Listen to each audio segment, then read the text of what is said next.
Absent for me now, Quabe Brasso see a train come more a fat ye my gun and one pay. You know, Mobaka and one come to train a bremo. You know, Bernard and Nim PC a Casama Abine. Na Bernard Abekame home or I say Bernard Aquaba. A Pombo Cordia. What dress Ghana pa? Okay. Honorable Quajuba MP as Anti-Achim constituency. Honorable Aquaba. A Pombo Cordia. Your constituency in Suboko. Okay. Asana ye wode nkomotuhwe ne bebrem no ye call straight away ahoma no so ye nua Franklin Fiati general manager YFM Otakrade na de atene say YFM semtroni nipa bi akwakoche na akoye no nyedura Franklin Machen yenia ati say nyame adumo madaro manti de say achi odwuma yefo no baako but like she's safe and sound now. Oh, okay. Oh, yeah. I see. And first of all, no, or your wine, dear Juman, or your friend is saying, na da Ben soon a month. Or your senior presenter on the year your program, your friend on wild launch from 7 p.m. to 10 p.m. Monday, Thursday. Leading the Adekye Nsroma, also known as Miss Ada or Princess Ada, as she's known on radio. Ada? Yes, Ada. I see. And now, for the betche, no, now I'm going to call him or more than a day. What you mean, my casa for Sunday? And an issue, my phone call and Monday, last week Monday, one Benjamin, Tuesday, one up to Thursday, some of the programs in Anno. If he as GM no miss me, I mean Monday now one man with son collects me say or Martin and Kana and also Omonsen and Kana. It's quickly now my friend and call me sending a WhatsApp and call email you can imagine the contact see I didn't yani Padiana and Casabiana and call. And the Tuesday no so no me one of the presenters and me and Casako this year and no so no say Omonsen and Kana Omonim the Oko. But normally, or you'll be at some Benjamin or sending an email and I say, or befriend colleagues in the back now, or my catcher, no man to name a program number. And see, I could see Thursday now one panel, Naman Tiasi, for Sabia, presented with the 1 2 in a oil and maybe one face. It's me for me, HR, I can say, this is the situation. And now, and draft the year 324. And I find pictures started out on WhatsApp, your WhatsApp messages, and rather disturbing pictures. And say we went straight to the police and they call reported issue in the police. And see, I'm pay and I bear a much 2 a.m. and a police on the front say draw a national did in the core hospital. But then see in the Casabio or hospital, so what that you're intimidating Casai. I see. Part of the news I see and say apart from say omochi no your friend say kidnap no. Omo science so share no na die. Who pictures nyina omo send e de ba bonten no kwesa. Social pictures now in so but pictures no share. I say she was sexually molested. So what pictures media directly no and any papa as omo obia having a way with her. Gang rape. Yes, I have this. To are gangsters. Yeah, you can put it that way. Well, very disturbing, but a big giant moko shena na be our bekasa and the kaka but so far and will be a. The police will say this omunya information from her because from Onakasa because according to say Obi na din say who why na Obi good Samaritan be the call hospital. But yes, so yeah undergoing investigation to see if they have that good Samaritan now you find it out, video and then take it from there. I see. Frankly, I know pay that. Yes, that's me that. Yes, the matter speaks for itself. Pictures na muhu here no one kasa ubetimi you can make up your mind and it's very very unfortunate. Honorable ohun necessity. Yes, TK is very very disturbing. Me anopa me sorry and me who say me wo WhatsApp group bi. Yeah. Ebi mo dey atututum and na at times na BBC o my biso na wanya bi nti na me nim say o my biso bi so nti me read narration na wo ho na me sinti Ghana na be say Ghana wa ko dru no obi a na menti ase ye till say oni na kase because na I thought say bi a oni fie na akronfo akọ atuagu no so anase ebia one mamu ebia nyanta watawo bi but senior Franklin Ekan yakoche no akọhye baabi na pictures ni bi me hwe baabi mema be 4 na ebia so nan mienu aso so nan mienu aso nsem na ba ko dan so and baabia ewiase ko no I think say Rade can enipa kuma because obi a wapon adwuma na se ye hu ne biem na ene ye hu se sa no ma we na ba ya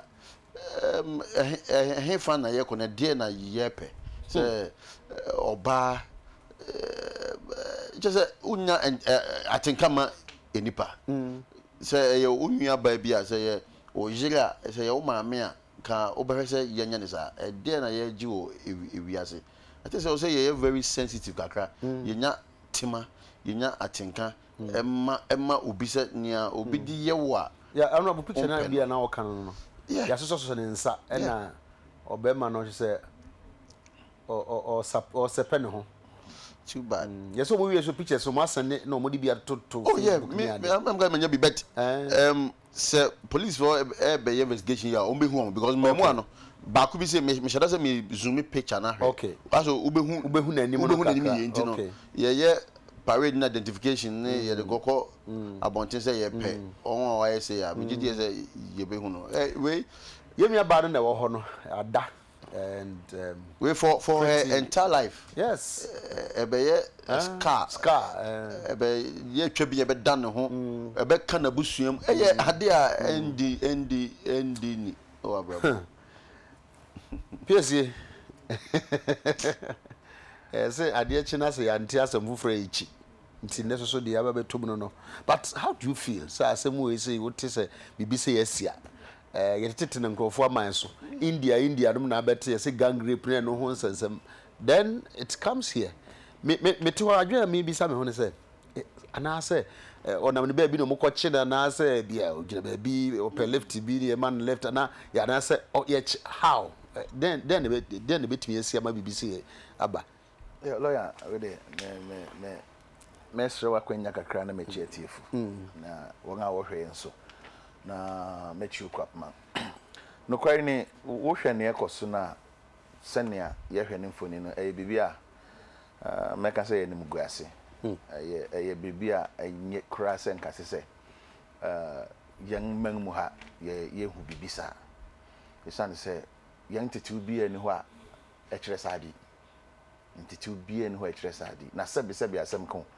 merma ba sana ba nanga mo ye sadi ahokeka beng na obenya wo eh no mo de ye no what you say ahokeka beng na obenya wo because o yi ye ko no yi na ye den wo protect won ho de say kwan beng so no fight sebi asem ka eya dambosem to be pa na drink ye juma not me raising what me who say ade am ye na me bese minya wo ni no unless say bia na ye for bia ritual purposes bi enti sa ade a na ye wo wadwen mu kan kakra ese say wo ye nsaka won a ye di kan hwe won adwen mu ye ade a ense say ye encourage kra wo baby a na me nyani so bia be encourage sa sebi nsem pa bonesem ne nsem hunu say unfortunate very very unfortunate Mr.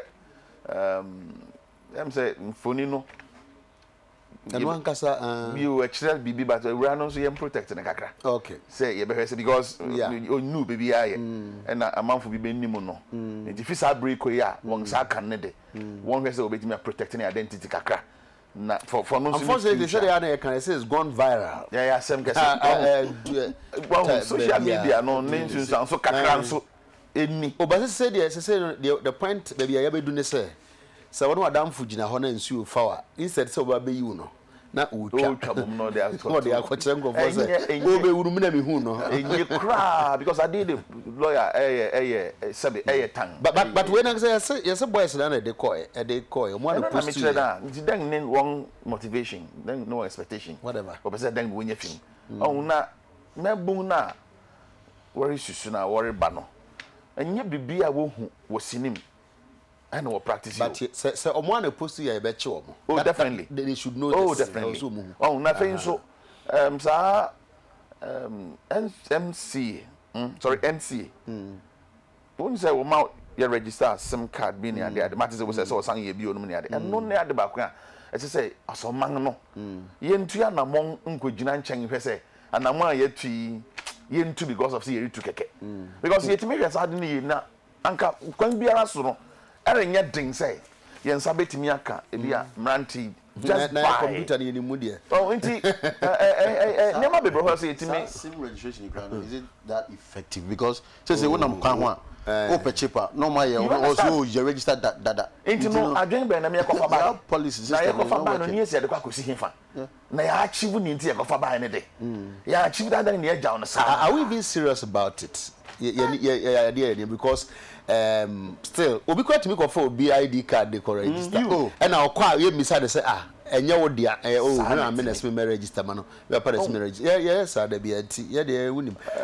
na ye bo modern say ni post for wo say register betwetwe nkomo afa sa asem wo sie ho mo say ye mo break akra na ye ntie di omo so e be ka but wesre ye nuanom ma no be obscure places near there recently reba bi also a student e wo Legon ogina kwan bi ho peka na obi be so ni mu e de ko share ewura mu nso so okoye de unfortunately pa ko no che na ye che de but na de also de ye no wa ya wie enti be a hoye obscure obi ni bi ni ade na de no wa hwe ya because o man no say police visibility no ho de enso so visibility say that visible be say that be yes intino obi a ehwe de ho yie ehia pa well yes I ababi honorable mention simple so we are no person hwe daily graphic I say don't force students to participate in worship asemi beto dwa na nsen say som so binim say ye hye omo som ne ade nti national peace council ne nkofo bi di ho kuta ho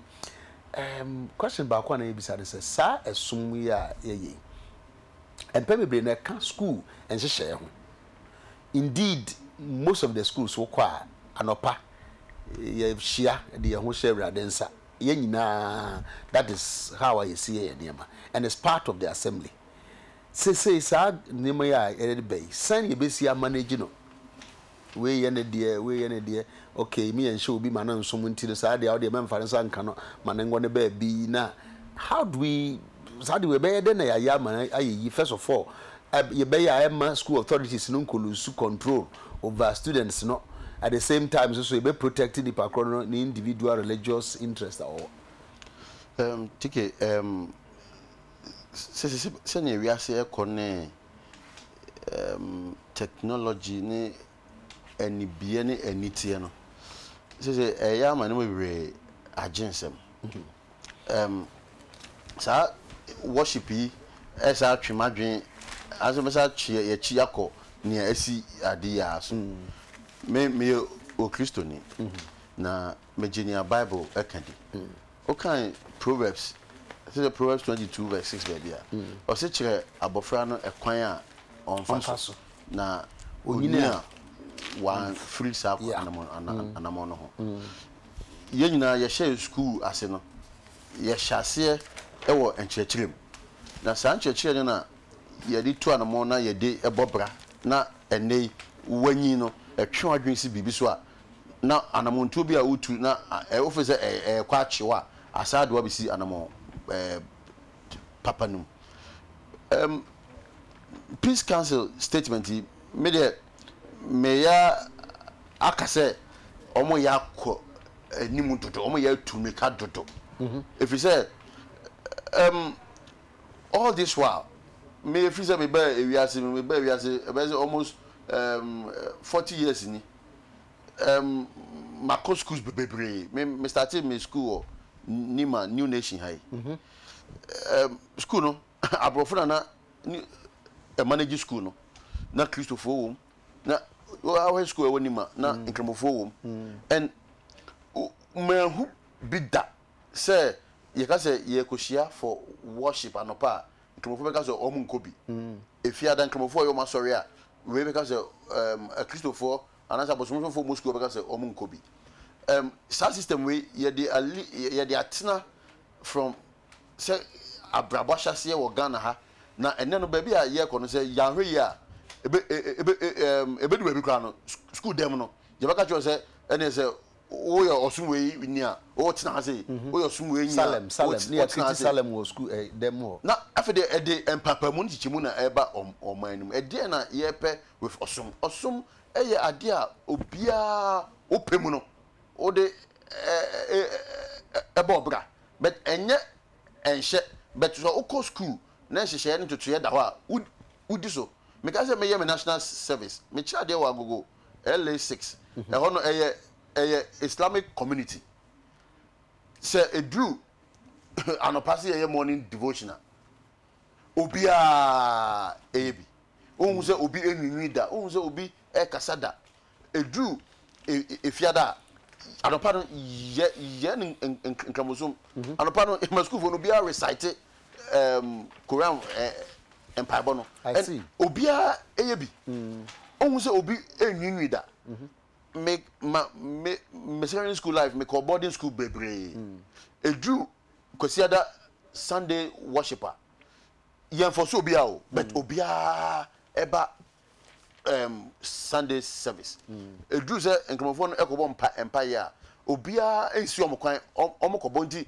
sese no minim nia Ghana is ye prepare say ye kwa ye be say ye manza hadi we be nchichemu bi eba omanum na me de esusanso a abaso oman fufuro mu ewo nchichemu eba osum no say yamfa mo ye ho kokko na ya mafom ama ya nti ye ho ase se obia ewo nepe se obesom osom but oba institution wa ye wo enhyehyɛ se meba studio hai me powder kra me mobi me be do wawura ba na akọ ye manim kama yes hyehyɛ ya phone kra ya je me phone kra ya je so hyehyɛ ya eda every institution any tibia bia mu no ye ho ntotoya ne hyehyɛ menyi die se uko school a uko classroom a ura forever in your life ewo say 3 years na akọ primary school a from first level cause you classes where free open school you still have your life to live school hyehyɛ any school emra no o say yetimi ediso o say yetimi eyaduma say cause ye bibia agum ni atu bibia agum say obi anya ne opɛ obi amɔ ne bra obi etu na damo a ne ade ba e wo school say school no there will be no uniformity. You better than balance sa asem ya wakan with the provisions of 1992 constitution mu say obia benya ne fa hodie so obedwene na adwene wo so odwene obesum a wo so osum you better than balance sa position ya wakan ene sa constitutional provision nsusu so Ghana mamra no ntoto ya ye friends framework ye dey bo yebra but minim perfect say eno na ye guideline but you tu yanamo edi ekire emra no nkire say wo ofa hodie say oye nia opebia enti woye nia opebia say you freedom emra na kan freedom of association freedom of movement freedom of speech. We're talking about freedom of movement now. They make call castle. So a seat of government or castle. Now, also a quite be straight. Quite now walk straight. You mean say I'm faso. And made me car go far on a soldier for the say. This is the last time you should do this. I'm say freedom of you don't know. But at least I was told say.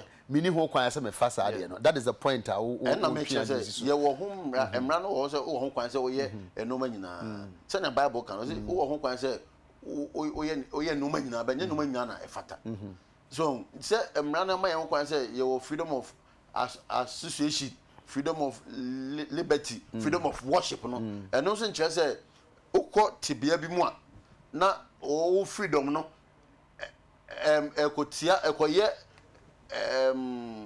how do you call it ekoye asudie bi ekoye bibi ebesi obi enso efa ahodie ekwan a o se opem so ana simple kwa your institutional policies eno de for example minim say we soja ni a untumi mfa bibia ye wo esom ahyenso emfa ndress in fact you dare not go there e kwa don't mean kwa agi kra ho say me ba be yes madam for be soja ni o Britain oba Ghana last month ya oba na wajani nyi se na majami de bi na me say kobi ya den o se we dem maba me de me program me say o fa ho de tu a limit o as say bia nam wi ya na ye kan say Ugandan former Uganda president Idi Amin no say media journalists will be no say na okroma your freedom of speech wa or say freedom of speech dey obey me but freedom after speech it's not guaranteed. Okay you know ni American say mama yemfa sa constitutional mandate no emfa mesisa ye kon ho emfa how emre ye ma edachi mama ye ma Ghana dachi emme ye say edimran be chire kon na afei ye bitu na mom bia ye dachi no over there okofro bus crisis bus we there osu we sujina ha say okay Mr. Base you said maka say Owura Michael Nsroma former director general Ghana Education Service ye di ni nkomo ya no ye ne be twetwe nkomo so afasase mu hu but ye say wadwere de obetimi a kire ne mo say wo kire wi a na better sounds and na honorable guy part of the communique no ani me ba so say o say a further call on the Ghana Education Service to provide a policy framework for the creation of an acceptable dress code. I thought so already a dress code or so won't create acceptable dress code and the use of religious symbols in schools, taking into consideration the legitimate concerns of interested religious groups. It also called on the service to oversee the formation of interreligious chaplaincy boards in schools to create platform for the exercise of freedom of religion and worship. Yentimi ye say ye schools no no said ye uko soja yenda esum bia di wo ho no schools so de wo ba ye nyina ye shatade we ya ye nyina ya tade ne. For example, when you say school mo afa na akwa to rose na esensen soja na rose san okom say me na me ye kalik ni nti no esensen me kom na me de ko ana say me na me ye african nti na me kuta me bodua na ma se soja tade. You won't do that. So I didn't na yentimi mfa sa kan attitude na enko ho so anim yo lawyer no kwari sa se me am say wo hwe asem no na ko fare bai and ni nyina so as to me sa na me hum ye ya overstretching ya twim dodo ya twim dodo in first schools you started fee kindergarten so when you want so because it means so me kremosoma na me kwa sorry a part of our education system me boana and some about primary maybe primary 1 up to primary 6 and some we call JHS so what you saying and brand HS abofrenya 18 years abro no de no ho ana me boa sabre no timi to aba ni ono ankasa ma dwen kire no yeah nti anka mofra wonya 18 sa mra yi yen nyimfim kra me patoti o ni atusu abien no second cycle and say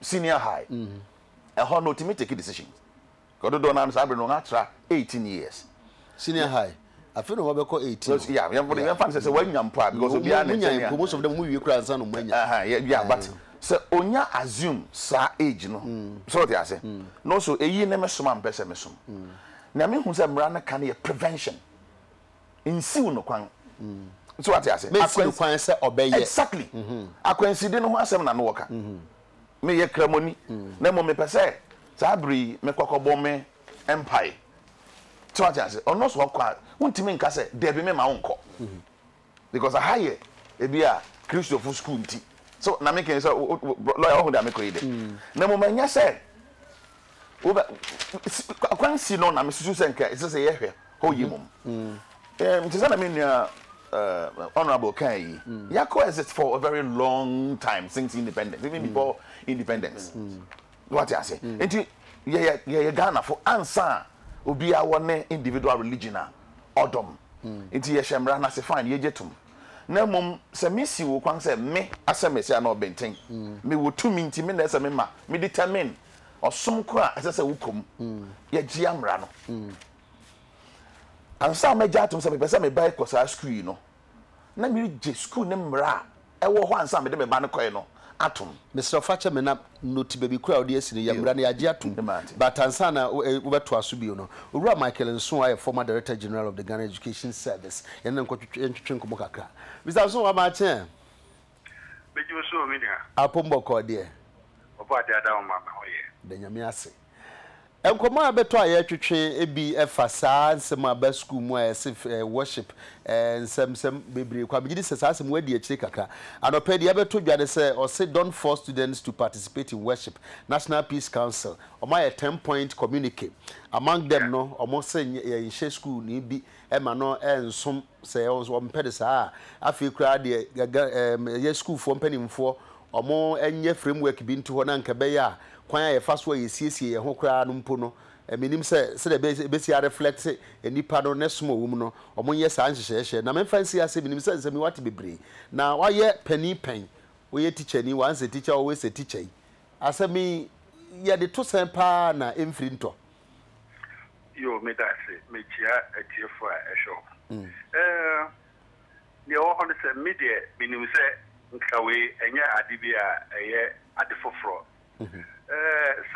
church and state your friends management started bra ashache na school ba Ghana no na many no churches no and as a religious bodies na many no mudi mo akotin pa the ba government take over schools no especially from 1951 Kwame Nkrumah launch activated development plan no na ka also we take over all the schools churches no na religious bodies no protested nti eno achi no bra e ba sa fe de education be compulsory 1961 compulsory education act na che abata okay man na be school no because abana be fa ho kanyina nti about fa ho both religious and friends me fe omo lay schools that's a council schools no eti emra mo hye no eno na adakwa be si na sakra bia mbemo I mean code to section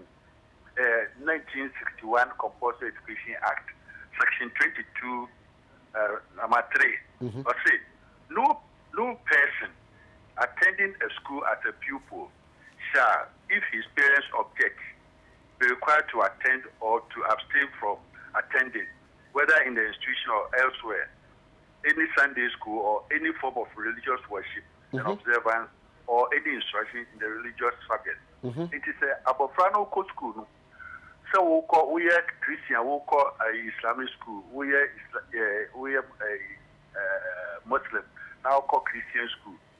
So who parents, I can say, so more yes, I did not make I can say, and no, any idea, now, and say, what would a year and a bit you should say, and as a mean for one example, Catholic school.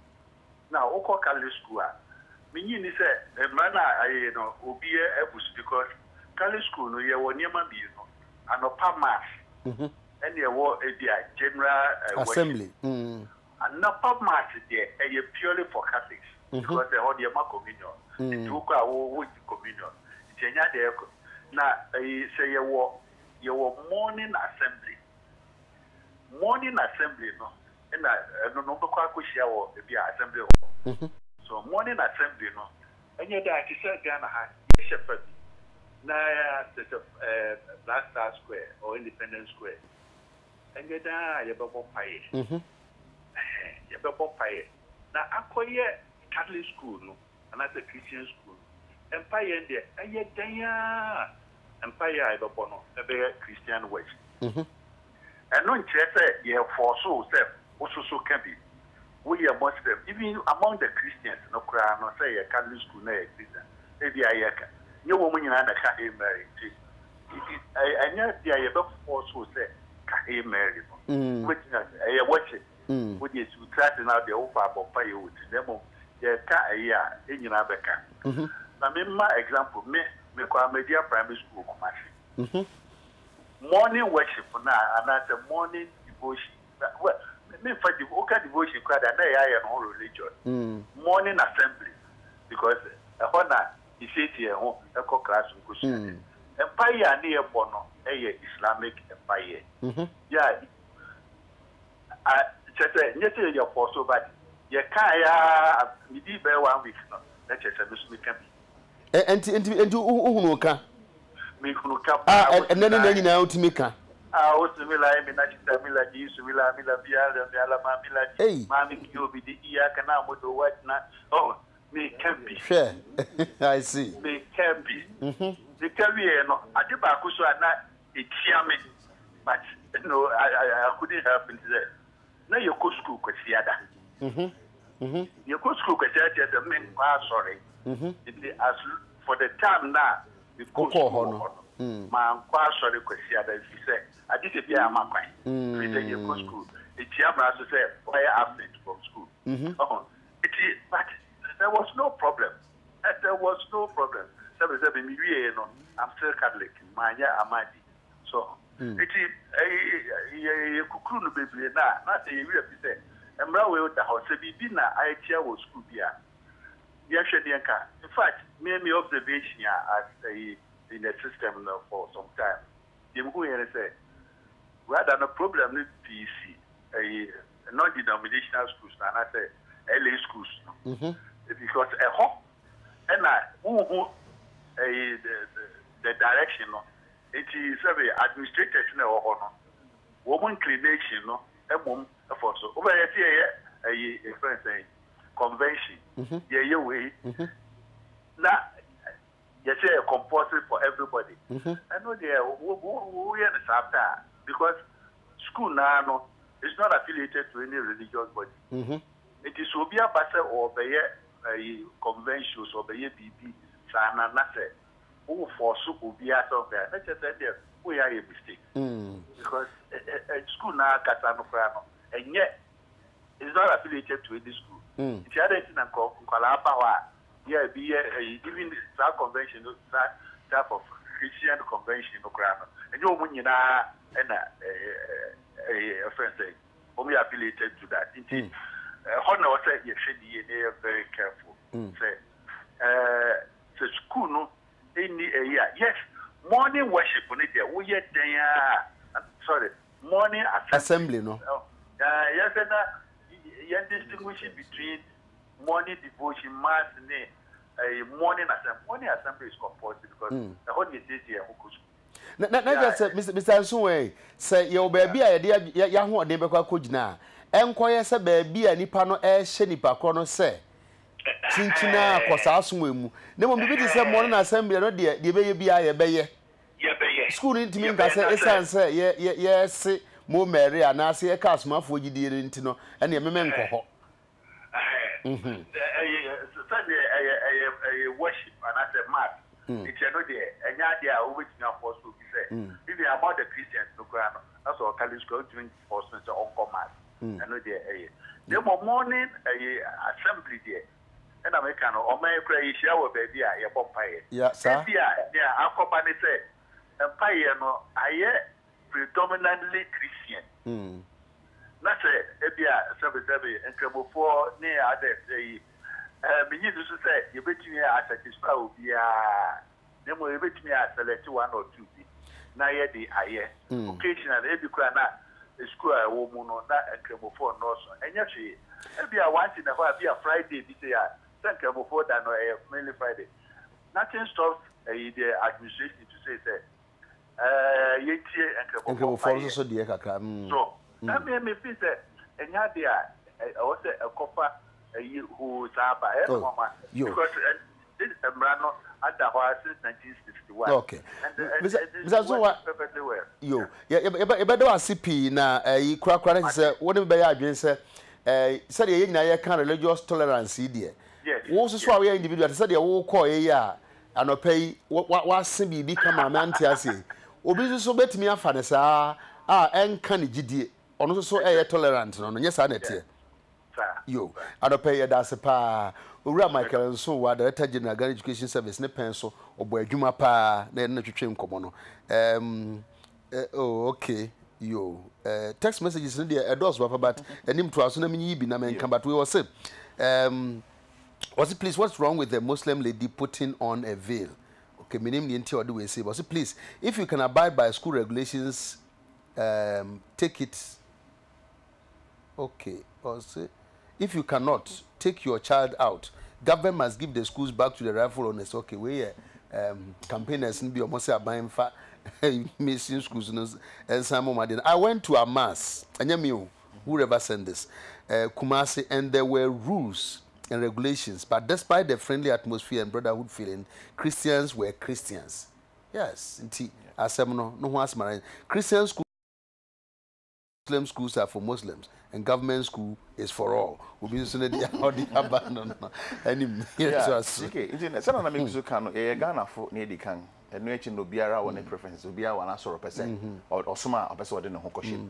Inti no ne emma ensese ede ntantaw bi eno na obi di ayi ba say no say ye frɛ no ni din de ne boba me de kakra o say we nya de o say de kyekere ye ko ne ye kasasa o say sum de after all one nyame ba ko na wona onya ko ansema na two ni ame be say me di wie ne say magya to me say me de me bareko Amadia school ni nyame na me ka kosesa won mra school no mra wo hode da ti me da bofra no kwa magya to me say ni amra ne ti no me mama me ba no edi so na mu medubra me ba no susu se ono so kobo ne mpa na wasiw no kwan a ho na me susu se ese ye hwe ho ni ye Christopher ko nga sori kwasida en na nkremofo ko won de fida so what you say enti se du fida na abofra no fo se me ko na me ko so se de bi ye ma wonko aha de ye nya sa de no wa ha I think say no de we tietia ne fa mu di so kwasida no du also consider say chinchin ya de mokwe ho say bit my flexible kakra say consider for monko eno nka school no interestingly recently they say kwa na say ye bie mu kra more na me try the back when him said there's a subject of an RME religious and moral education intend to say Christopher Baka say ye religion concerning is Islam and you understand and Islam Baka say because of say yareka yesua something about Christianity. A level me traditional religion. Yeah. Manya Christian religion. Into Beka say wonya na. Me traditional religion. Yes, na me ye. You so no, I mean business say do so. But Beka say orenya na. Because why something about Christianity into onye. Onti as I say. Na me ye part of me university education me ye religion. Yeah. Part of it me ye Islam. Yeah. Me I think that the last time you know I'm saying Obama no address the Congress no and also addresses that particular issue about I'm saying I think that there's a stigmatization about wonga wogu hijab or whatever the one veil no what does it wonya ko shepa na ko say na bia nipa be fo so wi de so on am che no I think say no no na wo say yetimi eyi film so ko ne som eyi no ye ko I mean no ye wunu na ya say me say onimi na okoba ma betra se ma bom nkomo BBS wo ye no na mum say ye betimi atras ye be draw line eyi nya yi mu nkwa na se wo ye exclusively as say you know so nkwa na wo ye one day exclusively e be affect e be a school no mfra no adisua I think say say ye hwani because yampa democracy a rule of law nanso there be a metre obi se me kopem no e ho na ye medio obi so de fiase ho e kopem be can really you can really religion and I say osom ho asema I am me nyankopon ko antem asem opa lawyer chechere me fa ko gina so dem se me mo mpai by force mpai by na me bo me timi bia ma no aka na so me kan bia but dem fini ko mem akoma ni ne echa aha inti yanya flexible kakra inti yan distinguish between public fora yes ya bobo mpaye any deep seated yes because na woko asori dia asori no woreko so what I say woko mosque aye mosque no woreko ntene wa moko mosque no mo nso mo kwangini we ahwe ne ni adi fiase a mo fra ne bebre begina no so ne me kan otie no wo de you won hu afi school no rules and regulations won akoye niema bi a ebi jana na se nana otivie no kra no won't any idea of. Me but you said I'm making what you say. I don't think say And say it's much ado about nothing. No, yeah, I'm telling you okay. honestly. TK, anopedi emerira ho pa urabana nkrofo aye ne sa no. Nanso de ha me pa ne say. We be hwa ye be chi nipa no. Ade be chi no mo nenam ho. We ye so mo nenam ho de. Okay. We need the obi so ode abana no say okay. Now other text messages about health no ntia no de ye de beto nchen kakra ansa na actually ya kan ho asem. Honorable Justice Atuguba Enra Faculty of Law mo yomu week no kwase o say group ba ko a na nka omemu mo kasa pa ema aban sorigina yes omampani champon pen so we dey atesem ye ti we nyina de sere na yes o mo say Ghana Bar Association for so mo call strike so say bar association bar na tro bar for them mo come strike and mo masem anyway apologies to sorry nyina ye ti yes entino say no say of late we who say bar no my dormant just my table omuntumi nka asem biem na omo tebo na my nyina ne say machim ba ko akokwadwo ba afa ba ko akopiesie fa ntino se piesie asem ba na say we say ye besi aka no na omususu say enye because lawyer for there sometimes be chia mo na also motene no asem mi je say what ye lawyer for no bi atwetwe ho nkomo bi nim so mo na ya adwen bi nim so mo na nya adwen but asema ba beto ho no nti ye ndi sa nkomo no bi na bi nim susu say politics say ba no and I say lawyer for no enso di baby politics so de e be wa be di baby lawyer for e be kwa e bi kura ya MP for na binum so e ko fa form you say the abaso no why o bitimi from say wa ko fa form no bi say another form Ozanka o goes after no say enkrofo na afrema na enkrofo man okay I think say no na Justice Atuguba ekan no me enwumre no me TB yeah now it was all over the place making care be so Peace FM online now na metie bits and pieces ebi a omo ye bar members no so omo contributions na e chese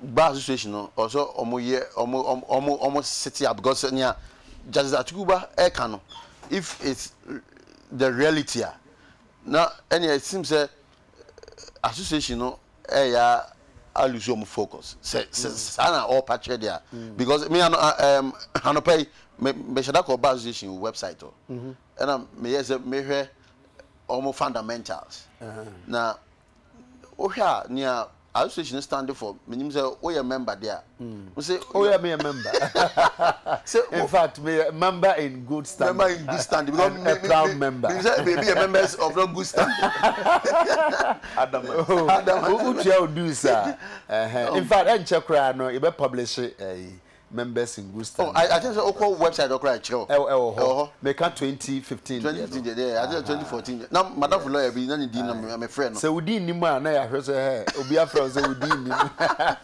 na e be asame no or LL they have to be na e be afrafin na o pro bono ntino na na make an say omo botaya anase botaya mo detail association say mo be gina ho na makoama individuals liberty and right adibia kotia enipa abrabo enipa asitemu no na bar association ejina ho say omo be ko yes ana e se mi fa de se be meti o mi nim yes de o twa sa no nim se na chi acha sa na ye to be frank with you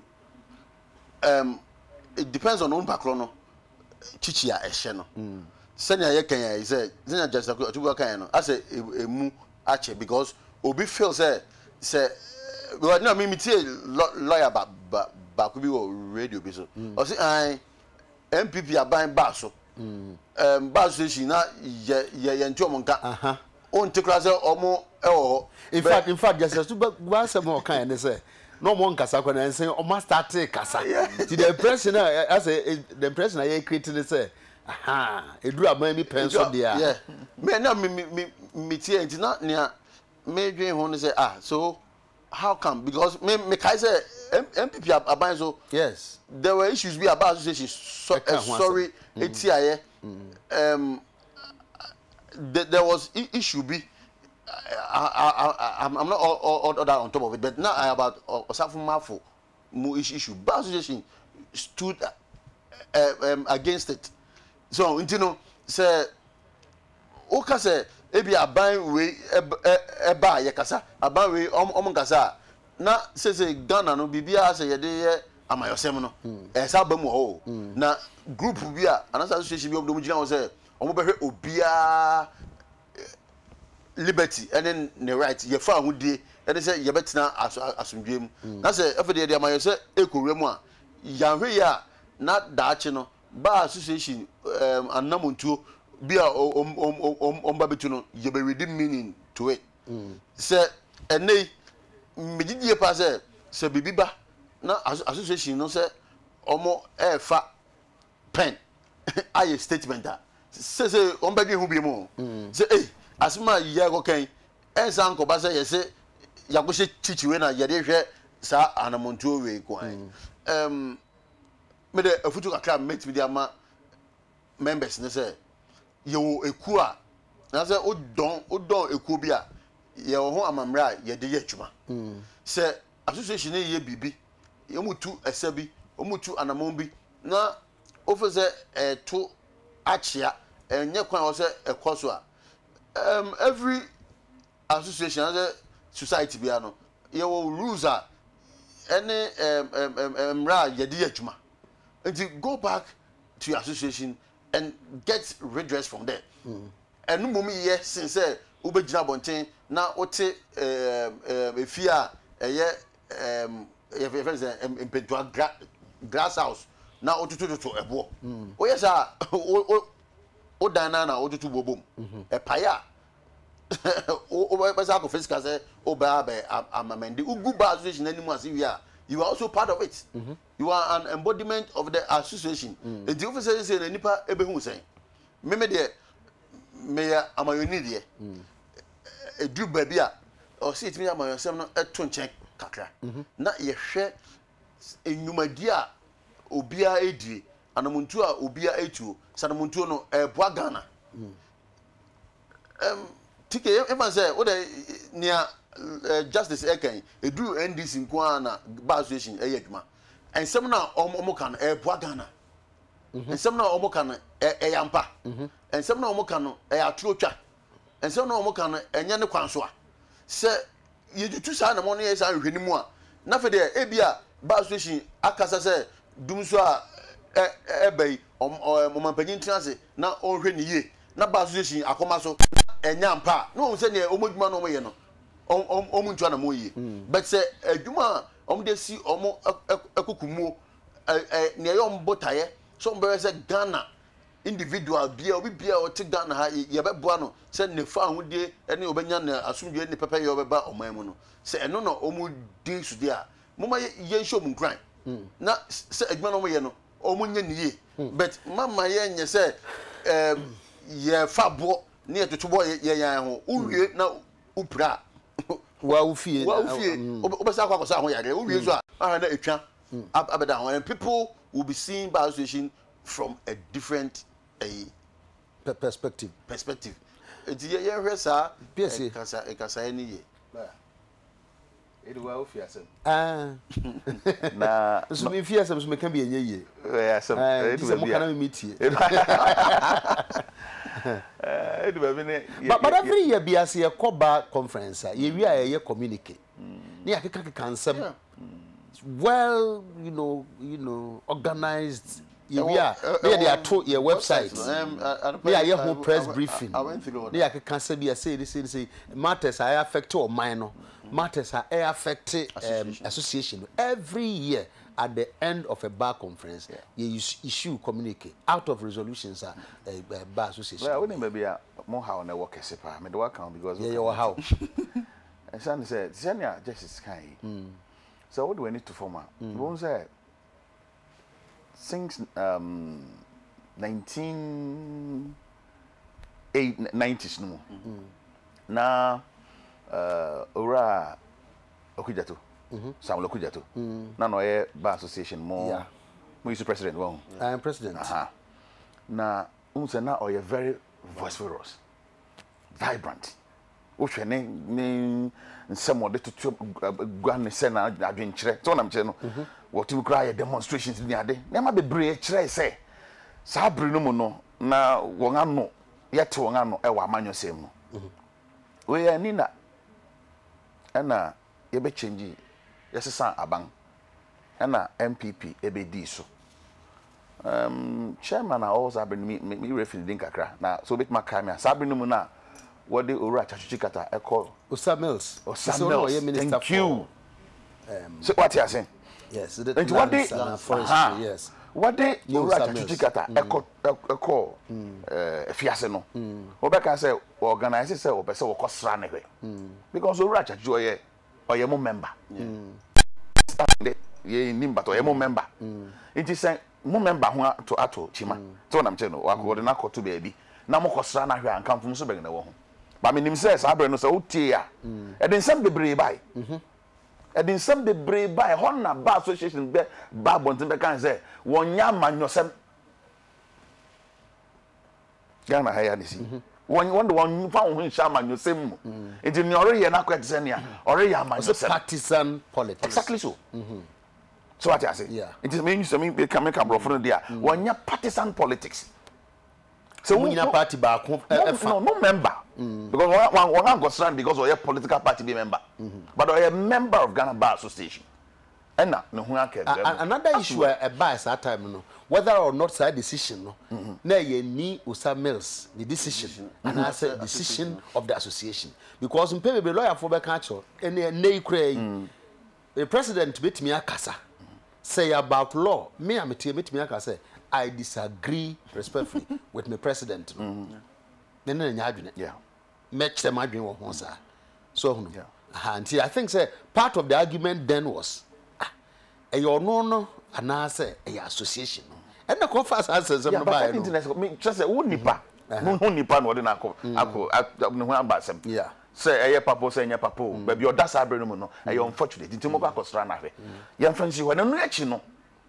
Yanti kase bia na mse kwa Ghana fo wo hade pa ne ekoso gina sometimes say na bebre na nya kwa nya meka na wo hu but ne kire say won adeda wo hu yanti throughout MPP tama wo ba so se me just sigan yayi mfia wo twe ni nyina no yan hu won ahokeka kese sa me nka say ye bone ana enye bone tie ni ye ba I am not trying to sound judgmental okay. But me hu na me analyze so what you say and they yet won kasa yeah mo kasa e de be asem so anu maka e be na asem bi asi no mo kana asem bi asi yet won kasa asem bi asi no sometimes you say eh na mo ho de because maybe you humo na fe na ma fe na ma e bi na MPP time no asem boni bi asi asem person o kana say omo prime so na me nyina e cost na ba so na nya na me je no di wo ye sa na wo report ho ama nipa bi a wo tie kire won nim ne ma e koso no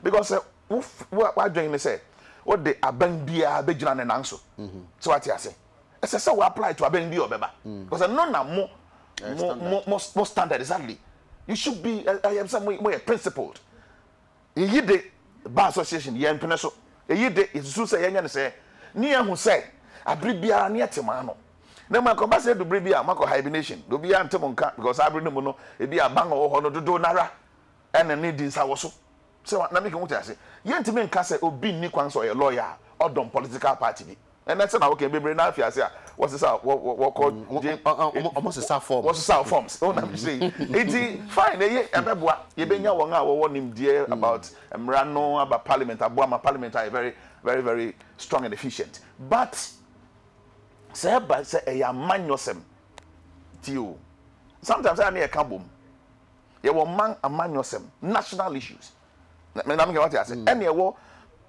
extreme partisan issue no e dey party asem active party politics and no yem neutrality kakra but you see neutrality unfortunately the ye nyina ye handicap ne say enka bia yetimi call ye chi kohwe sa period na MPP wo ho no say at the end of committee yeah na no omo deba for example the dem anim yem say 2014 there so mo ka fa oman ho ebi ni say ye momoden say asoman no institutions I do must see ho no aban emfa ne ho nkurawura mu yenya ma omunya adwuma omutu omampanin for say the next electoral commissioner no onhwe say obey nipa bi a onim de oye sa ne ma no enya asem omo ka it doesn't appear partisan. No, yes.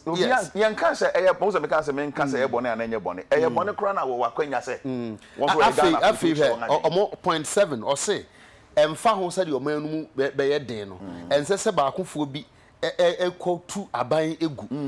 This is 2014. They will never support. Resolution. And they will come to lawyer be no be support exactly. Wholeheartedly. Because of the end. But I don't more interpreting mra. Into a DT mra de. One from who shemu easier. But you see, I can say, Sankasan near yeti. On am cheno. Yet na brano. Brebiara aban bi so. Na me say ka ba be kan. Senior say na o say he's a member. Na Tama from 2001 in 2009 MPP be rule every year biano omushia issue a communique. I agree. If you say nka ye hwere maako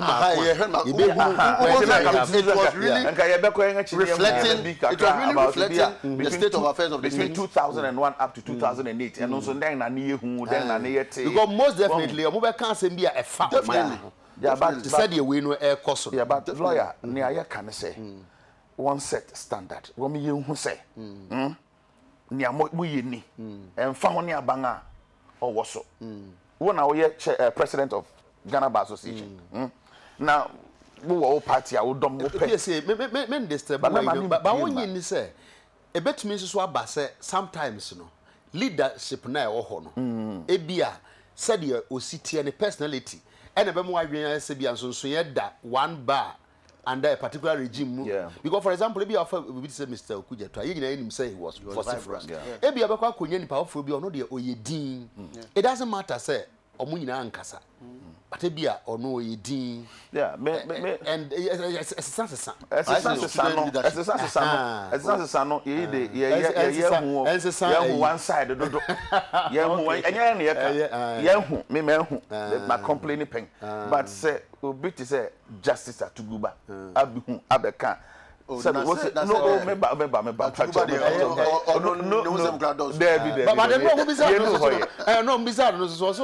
evidence from the media. From media, and media for the but all kind of media, or experience with background of your one. The American see Mary Bonaparte say even. Exactly so. I mean, Ghana near young it is civil society groups. One hour to say, one abbreviate or back as think tanks and that. So we are I'm for the Sobian baby of Fiba. So we are CJ,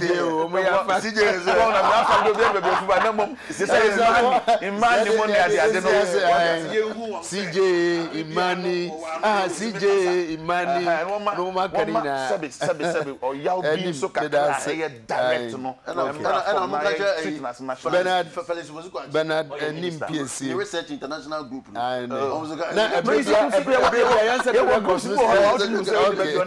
But I didn't PSA that's the government communication team. Among forces MPP Bapa, I say occupy. Afagos be afage. And as I say, now, Honorable Kujuba, MP Asante Achim constituency. Honorable Peda said him so, that's a pa now. Maybe I say walk of our foreman. Okay, right. Once again, yeah, sorry. Oh my Ghana, Mommy, waste time. You waste time. The program, kit. The whole day, kwakoye. Emfaso bi ani so emwa yen yenima yen fire dwensa nkoso biem time is money ye pagya yemu o kyanya me aduma ye besan hye biem